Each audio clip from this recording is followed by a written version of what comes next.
Alegria receber você aqui no palco do The Developers Conference em São Paulo. Você está falando de onde, Evelise? Eu estou em Barueri. Está em Barueri, que bom. Isso. Vamos falar um pouco, então, de dados aqui no TDC. Estamos com mais de 1.400 pessoas conectadas. Tem gente aqui no auditório presencial também te assistindo. E o palco é seu, Evelise. Legal, obrigada, pessoal. Bom dia. Primeiro vou me apresentar aqui rapidinho. É um prazer estar aqui hoje no TDC falando com vocês um pouquinho do PagBank. Eu sou diretora de Engenharia de Dados e Pagamentos Online aqui no PagBank, mas eu estou no Grupo UOL já faz mais de 20 anos. É muito tempo, né, pessoal? Atualmente eu sou diretora da parte de dados, mas eu já passei também pela parte de Engenharia do Sucesso do Cliente. E antes eu trabalhei nas outras empresas do grupo, como o UOL e o Audível, sempre trabalhando na área de dados. Eu fui AD, eu fui DBA, e depois atuei como gestora de times de dados e de engenharia de software. Falando da minha experiência com o PagBank, que na época ainda era PagSeguro, né, eu comecei a trabalhar, na época eu ainda trabalhava no Audível, né, a gente fazia toda a administração dos bancos de dados ali do PagSeguro, e eu trabalhei muito tempo com performance de banco de dados. E depois, já como gestora do time de desenvolvimento, trabalhei com diversos produtos, desde o aplicativo, que foi construído e a gente lançou em 2019, até toda a construção da plataforma de dados. Enfim, eu tenho bastante história junto com o PagBank e meu objetivo aqui é contar um pouquinho para vocês dessa jornada. Então, daí vem o título da minha apresentação, que é uma jornada de transformação de dados no PagBank. Ok? Bom, para começar, vou falar um pouquinho do PagBank, né? O PagBank é uma empresa do Grupo UOL que nasceu em 2007 como PagSeguro, focada em pagamentos online, mas logo depois acabou tendo um foco muito grande em pagamentos presenciais, devido a todo o sucesso que a gente teve com o modelo que a gente lançou, que era um modelo pioneiro no mercado de aluguel de maquininhas. E era diferente do modelo tradicional que as outras empresas trabalhavam até então. Já em 2019, lançamos a conta digital e de lá para cá crescemos muito o número de serviços financeiros ofertados. Temos cartão de crédito, pagamento de contas, investimentos, isso tanto para clientes vendedores como para clientes consumidores. Antes éramos chamados PagSeguro PagBank, mas esse ano passamos a nos chamar somente PagBank, com o objetivo de oferecer soluções de adquirência da conta digital cada vez mais integradas. Para ter uma ideia da dimensão do alcance da nossa empresa, hoje temos 29,5 milhões de clientes no PagBank e somos o segundo maior banco digital do Brasil em número de clientes.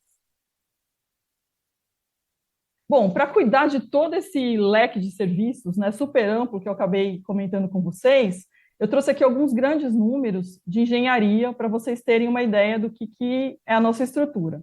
Então, atualmente, nós somos 3 mil profissionais, nós temos mais de 450 times, fazemos mais ou menos 10 mil deliveries por mês, temos 1.300 apps, trabalhamos com mais de 9 mil servidores, tanto no ambiente da nuvem, como no ambiente interno, a gente tem um data center interno. Temos 1.400 bancos de dados de produção, somente de produção. Temos uma quantidade de dados de 9 petabytes, que equivale a 90 bilhões de fotos no Facebook. E, por fim, a gente tem um volume de dados consumidos por mês pela nossa plataforma de dados, que eu vou comentar um pouquinho mais em detalhe daqui a pouco para vocês, que é o DataX, de 4 petabytes.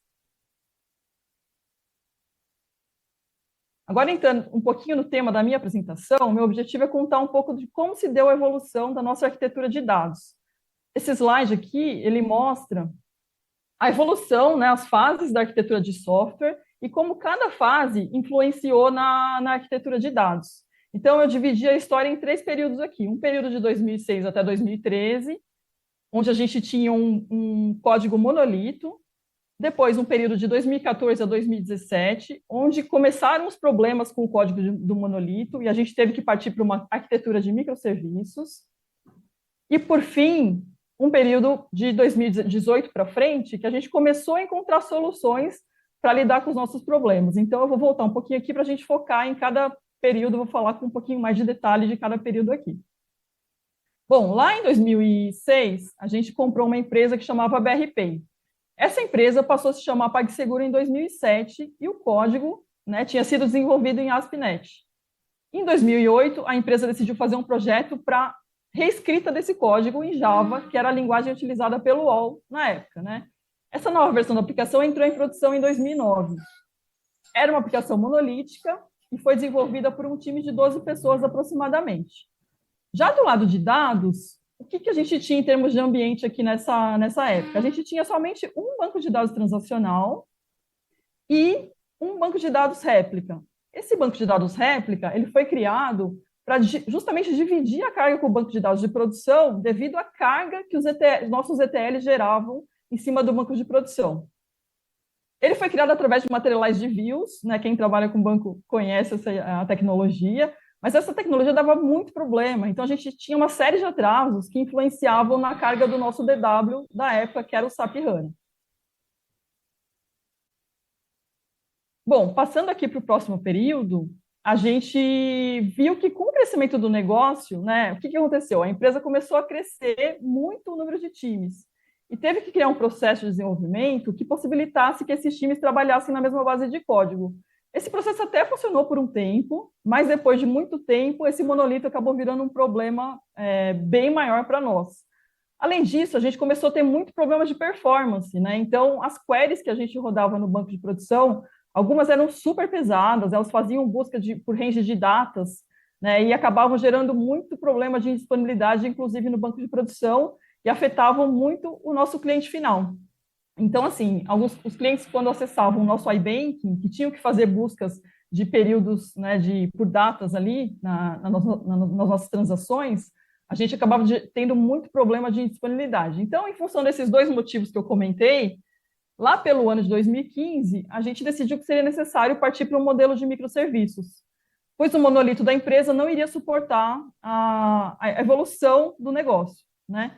Do lado de dados, isso trouxe uma complicação bem grande, porque alguns microserviços que foram nascendo nem eram bancos relacionais, e a gente não conseguia extrair os dados via ETL nesse modelo. Além disso, uma outra dificuldade que a gente teve era que os modelos de dados não foram construídos para suportar esse workload dos ETLs. Então, a gente não tinha coluna de data, de criação, de atualização de registros, então ficava inviável mesmo de trabalhar nesse modelo. Outra consequência que a criação dos microserviços trouxe para a gente é que o time de BI, que era só um time de mais ou menos umas 4 ou 5 pessoas, ficou muito sobrecarregado, né? Porque ele precisava passar a conhecer todos esses modelos de dados que estavam sendo criados ali na empresa. Isso fez com que o time de BI se tornasse um gargalo muito grande. E o que a empresa começou a fazer? Começou a puxar dados, né? Começou a dar um jeitinho e criar relatórios usando fontes de dados não oficiais. Com isso, começamos a ter muitos silos de dados e passamos a ter uma divergência muito grande nos relatórios gerados pelas áreas. Aí, falando um pouquinho de solução, né, porque até agora eu só falei de problema, né, ali, mais ou menos ali por 2016, a gente vivia aquele monte de cenário de crise, né, com aquelas queries super pesadas rodando no banco de produção e atrapalhando ali o transacional. O que a gente decidiu fazer? A gente decidiu criar uma estrutura de Elasticsearch, trabalhar num projeto, né, de Elasticsearch, para conseguir tirar essa carga do banco de produção. Então, com isso, a gente tirou todas as queries que puxavam dados históricos de transações, tanto no iBanking como no gerenciador, que era uma aplicação interna nossa, a gente acabou conseguindo tirar do banco e deu um alívio no banco de dados. Bom, aí passando para o próximo período aqui, é o período que já começou a nos preparar para o ambiente de plataforma de dados que a gente tem hoje, né? Então, a gente teve algumas grandes evoluções que se tornaram base para as nossas soluções atuais. Então, em 2018, do lado de dados, a gente acabou criando uma solução ali, que era um data lake muito entre aspas, né? Bem entre aspas, que, na verdade, era uma solução com ferramentas que possibilitavam extrair os dados dos bancos, inclusive dos bancos não relacionais, e criar um repositório centralizado que facilitava muito o trabalho dos times. Do lado de software, depois a gente ter muito problema com filas, a gente acabou partindo para uma solução de usar o Kafka. E aí os domínios começaram a publicar os eventos, o que permitiu que os microserviços passassem a ser totalmente assíncronos, né? Antes a gente tinha problema de algumas dependências entre os microserviços, que também era um problemão do lado de software. Isso também possibilitou que o mundo analítico passasse a consumir esses eventos junto com as aplicações. mas a gente ainda tinha um problemão, que era o nosso monolito, que não conseguia emitir eventos. Então, para resolver esse gap do monolito, a gente acabou partindo para uma solução com o Oracle Golden Gate, né, que permitiu que a gente enviasse os dados do monolito para a plataforma analítica e sem degradar o banco de produção. E assim começou a nascer a nossa nova plataforma de dados, baseada em soluções da AWS. Em 2019, a gente teve o primeiro case real utilizando essa plataforma, que foi um case de uma aplicação regulatória. Essa aplicação ela cruzava um grande volume de dados e as rotinas elas demoravam 14 dias para rodar até finalizar esse processo, devido muito em função dos tempos dos processos de ETL. E a gente, às vezes, tinha dificuldade, inclusive, de entregar, né, esse regulatório, porque se precisasse reprocessar os dados, a gente demorava mais 14 dias para regerar o resultado. A gente acabou negociando com o time de eles passarem a usar, né, o que a gente estava criando como plataforma de dados, e aí a gente teve bastante sucesso nessa aplicação. Então, a gente teve um resultado de 14 dias para um processamento de 14 minutos. E esse case veio a ser o primeiro case de sucesso que ajudou a gente a validar esse modelo da plataforma de dados que a gente estava criando. Essa plataforma, hoje, ela permite que os times trabalhem de forma descentralizada e de forma ágil. Bom, por fim, em 2020, né, contando um pouquinho do final dessa história aqui, que está aqui no timeline, a gente começou um projeto super importante para a gente aqui, que a gente até chamou de programa, porque ele envolvia muitos times da empresa, né, quase todos os times da empresa, e a gente chamou esse programa de Programa Pangeia, né? A gente colocou esse nome com uma analogia, né, para fazer a junção dos continentes, que a gente tinha como objetivo nesse programa acabar com os silos de dados e ter uma visão mais centralizada dos dados. O programa envolveu a criação de diversas aplicações que antes, na sua maioria, usavam procedures em banco de dados. E, além disso, a gente fez o refactoring de diversos relatórios que se plugavam nos repositórios legados também. Bom, passando aqui para o slide, né, que mostra a parte mais feliz da nossa história, né, que ela mostra um pouquinho do nosso ecossistema de dados atual, que a gente trabalha aqui no PagBank hoje. Então, aqui do lado direito, deixa eu só colocar o ponteiro. Aqui do lado esquerdo, a gente tem a visão das fontes de dados, né? Então, são bancos de dados nossos internos, são serviços nossos e são algumas fontes de dados externas também. E a gente tem algumas ferramentas que ajudam a gente a enviar os dados para a nossa plataforma, né? Então, tem o Dexter, né, que é uma solução que foi desenvolvida, uma solução de CDC, que ela nasceu de um time de engenharia de software, e depois a gente entendeu que fazia muito sentido passar essa solução para ser evoluída dentro do time de engenharia de dados, né? Porque a gente poderia usar essa solução em outros sistemas da empresa. E aí, o que ela traz de benefício para a gente, né? Através dela, a gente não precisa mexer nas aplicações para que as aplicações mandem eventos, né? Então, acaba sendo uma solução, por vezes, ali temporária, né? Dado que depois a aplicação é alterada para emitir eventos para a plataforma. E a gente tem uma outra solução aqui embaixo que chama Xavier, que é um hub de dados externos, porque antes os dados que eram adquiridos por alguma área, né, em algum birô, por exemplo, eles não eram compartilhados com outras áreas da empresa. E agora a gente passou a ter essa possibilidade. Bom, aqui dentro desse círculo a gente tem o core da plataforma de dados. Então aqui tem o DataX, que é a parte da plataforma que disponibiliza as capacidades e as camadas de armazenamento e processamento de dados. Temos o DAX, que é o nosso novo DW corporativo, que é a nossa fonte de dados Gold, que serve diversas iniciativas da empresa, como campanha, gestão comercial, gestão financeira. E o DAX Visão Cliente, que é o mais recente aqui, que fornece uma visão 360 do nosso cliente. E, através dele, a gente tem a possibilidade de personalizar as interações com os clientes. E aqui em cima, temos o Data Express, que é o orquestrador que permite que o time de engenharia possa operar o serviço dessa plataforma e extrair as visões necessárias para os seus sistemas e processos. Aqui em cima, na parte de governança de dados, o Datapedia, né, o nome que a gente deu aqui para o nosso marketplace de dados, onde a gente tem o catálogo de dados e a parte de linhagem. E do lado direito, a gente tem a parte de consumo de dados. Então, tem aqui a ferramenta de relatórios, ferramenta de Self-BI, o Taurus Sandbox, que permite que as pessoas que conhecem linguagem SQL possam fazer estudos e exploração de dados.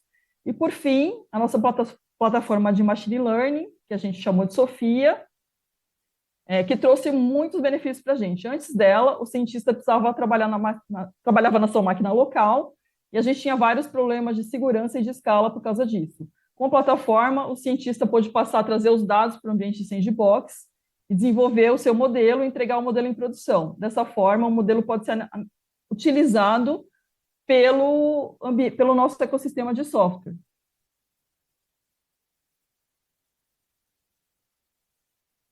E aqui, para finalizar, eu queria trazer alguns exemplos, né, alguns cases, né, que a gente utiliza atualmente usando a nossa plataforma de dados. Então, aqui o primeiro case são relatórios financeiros que são utilizados pela nossa diretoria. São os relatórios que eu comentei ali no início da apresentação, lá que utilizavam dados sem confiabilidade e geravam muitos questionamentos, né? Então, a gente passou a rodar eles agora no nosso ambiente DAX, que é o nosso DW com dados Gold. O segundo case aqui, a segunda, é uma aplicação que chama motor de cashback, e a gente pode utilizar esse motor de cashback para pagamento com o Clube Pag. Como é que isso funciona, né? Ele usa os serviços da plataforma de dados para o motor de cashback. E através do uso de dados cadastrais e financeiros, esse motor calcula o valor do cashback que o cliente tem direito e expõe essa informação como serviço. Aí, tanto no checkout como nas maquininhas PagBank, o cliente pode utilizar esse saldo de cashback como pagamento da sua compra. O terceiro case é de modelagem de crédito e riscos. Então, esse modelo usa as informações dos nossos usuários da conta digital para avaliar o risco de conceder um cartão de crédito para determinado usuário. E o último case aqui é um case de motor de decisão, é um case de motor de ofertas personalizadas. Essa aplicação, com base no perfil do cliente, ela determina qual que é a próxima melhor oferta para determinado cliente e também o melhor canal para expor essa oferta. Então, tanto campanhas de CRM, como os canais que o usuário utiliza para acessar o PagBank, podem utilizar os dados e os serviços desse motor.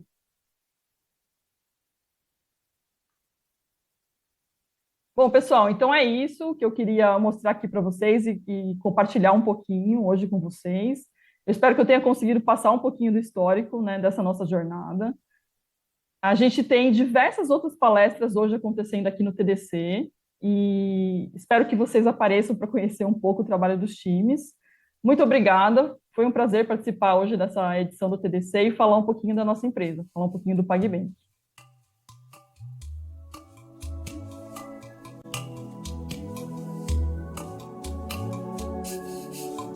TDC!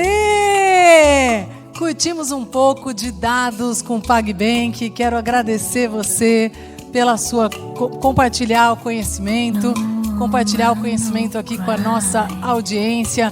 Aproveita agora, enquanto o evento está acontecendo, tem dezenas de pessoas do PagBank participando em todas as trilhas, no stand, no virtual.